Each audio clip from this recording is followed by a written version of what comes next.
This was the largest audience to ever witness an inauguration, period, both in person and around the globe. If I could have one moment in time to do over, it would be that presser. My words were not chosen well, and they'll live with me forever because of that. These attempts to lessen the enthusiasm of the inauguration are shameful and wrong. But a lot has changed since that moment at that podium. These next 4 years are going to be very different, and I'm about to tell you why. So after we won in 2016, there was an immediate attempt to delegitimize the win. It was resistance, resistance, resistance. Corporations enacted woke policies. They told their employees it was okay. They take the day off, go march, cry.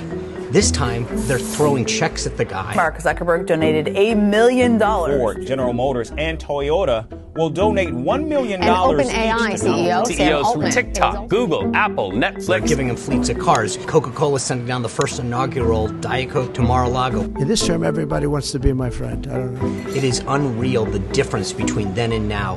The resistance versus the welcoming. You know, to be blunt, I'm a bit jealous.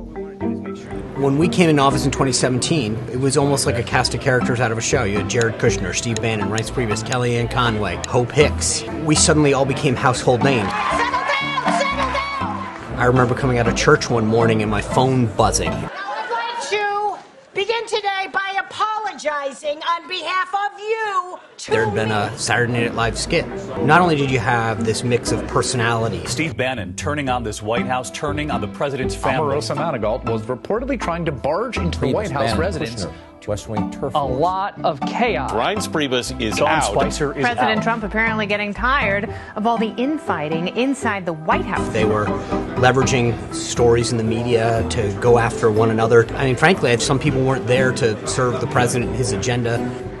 But this time, he's running the whole show. It's all him. This is a much more disciplined, focused process. Starting at the top. Susie likes to stay in the background. Susie Wild. She's been in the campaign world since 2016. Caroline Leavitt, the incoming press secretary, worked for President Trump in the first term. I saw just how friendly and wonderful President Trump truly is. You take someone like Pam Bondi. She's known the president for decades. He's my friend. From White House counsel to staff secretary, these are people who have a degree of familiarity and a relationship with President Trump that most of us didn't have going into the 2017 first term. Look, will there be infighting? Will there be people going at each other on policy? Absolutely, and that's a healthy and good thing. He encourages that. But there's a big difference between fighting over policy and backstabbing to throw them under the bus and hopefully get rid of them. I, Donald John Trump, do solemnly swear. People remember in 2017 when he gave his inaugural address, he talked about this American carnage stops right here. When he's challenged, he's going to fight back. And that was the guy that you saw in 2017 because he was facing a resistance on multiple fronts.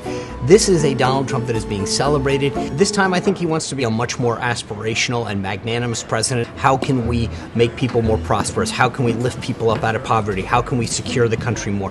How can we make America healthier again? Bring wellness back into the country? It's going to be cataclysmic. People are unified and focused about Trump and his agenda. It's going to be historic by any measure.